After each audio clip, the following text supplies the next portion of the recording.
Olá, crianças, bom dia. Crianças, vamos agora, com o nosso livrinho de história, onde nós iremos abordar esse conteúdo sobre os sujeitos da história, tá certo? Então, vamos lá.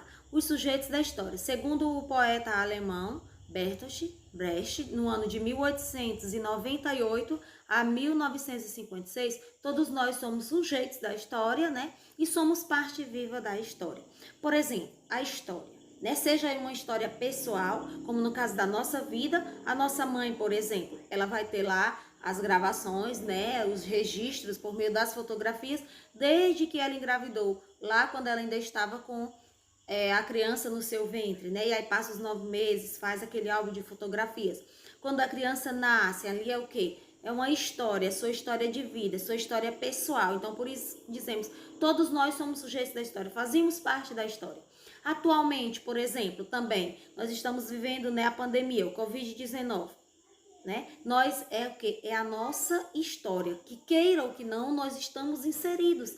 Daqui mais alguns anos, o Covid-19 ele vai estar também sendo relatado nos nossos livros futuramente. Por quê? Porque está fazendo parte agora do momento no qual nós estamos vivendo. É uma história, vai ser contado futuramente para as futuras gerações, tá certo? Um período aqui em que o mundo parou, por exemplo, tá certo? Então, o sujeito da história, fazemos parte da história, construímos a história no nosso dia a dia. Ninguém faz história sozinho, Precisamos sempre da ajuda das demais pessoas. Agora nós temos as fontes históricas. Gente, interessante aqui o nosso livro. Por muito tempo, você pode estar observando aí no primeiro parágrafo, até mais ou menos o início do século XX, apenas os textos escritos, oficiais, escritos pela própria pessoa, autenticados em cartório por um governo, por uma autoridade, é que eles eram considerados fontes históricas, tá certo? Mas com o passar do tempo, já nas primeiras décadas do século XX, ocorreu uma mudança, nesse pensamento. O documento escrito, ele perdeu, seu papel de única fonte, tá certo? Confiável, de fonte histórica. E aí as fontes históricas, elas passaram, gente, a ser registros. Nós sabemos que fontes históricas, elas são os registros, que fornecem informações que podem ser utilizadas por pessoas que as compreendem para reconstruir e entender um fato histórico. O fato histórico são os acontecimentos, é algo que acontece. Por exemplo, a Covid-19 é um fato histórico do ano de 2020 e agora entrando 2021, não sabemos até quando. Então é um fato histórico, é um acontecimento, é algo que está sendo um acontecimento, um fato histórico mundial. Fontes históricas serão as fotografias, serão as imagens pelas quais as pessoas futuramente irão entender o que foi a pandemia Covid-19. Fonte histórica, então são os registros, as informações, tá certo? Que vão fazer com que a pessoa entenda um determinado fato histórico. Por exemplo, fato histórico, o seu nascimento. Quando sua mãe vai contar, você vai idealizar, mas quando a partir do momento que ela lhe mostra uma fonte, que no caso é uma fotografia do seu nascimento ali, gente, você, o seu mundo, você vai viajar bastante, tá certo? Então, logo depois, essa noção,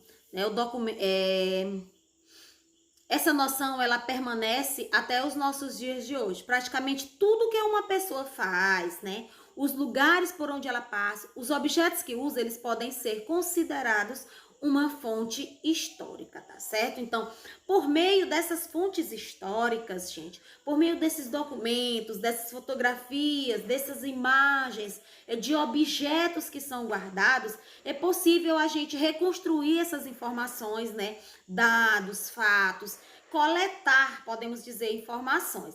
E assim vamos levantar o quê? Suposições que possam explicar a história, tá certo, gente?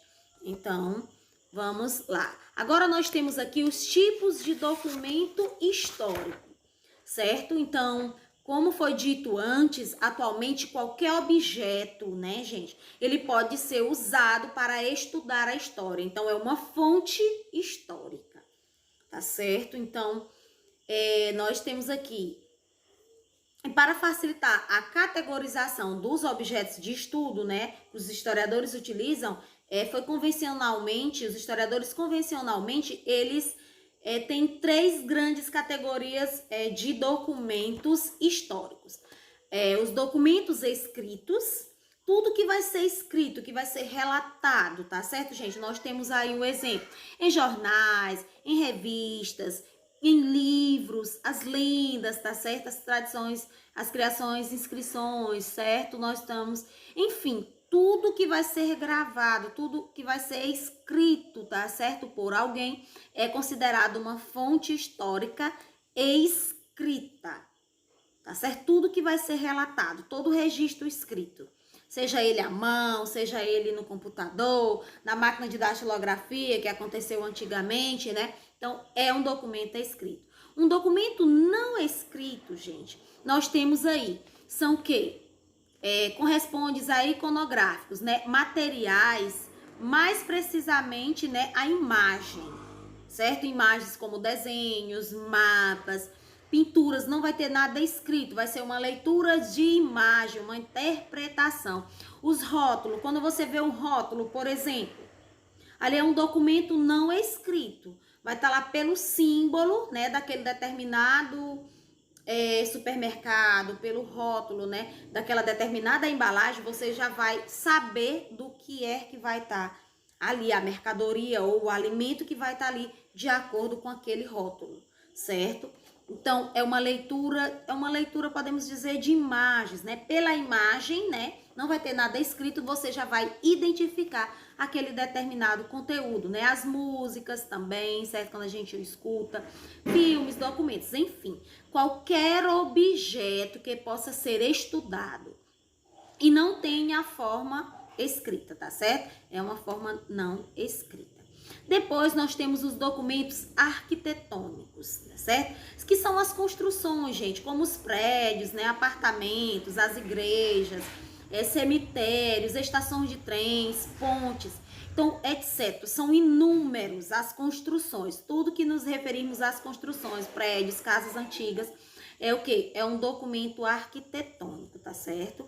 É um documento histórico. Então, qualquer construção que possa ser estudada para descobrir os fatos do passado, tá certo? Então, são exemplos de documentos arquitetônicos, tá certo? Então, crianças, esse conteúdinho aqui de história, né, você é convidado a fazer mais uma leitura, né? Você encontra ele na página 20 e 22, a 22, aliás, página 20 a 22. Em seguida, você faça uma atividadezinha da página 23 à página 25.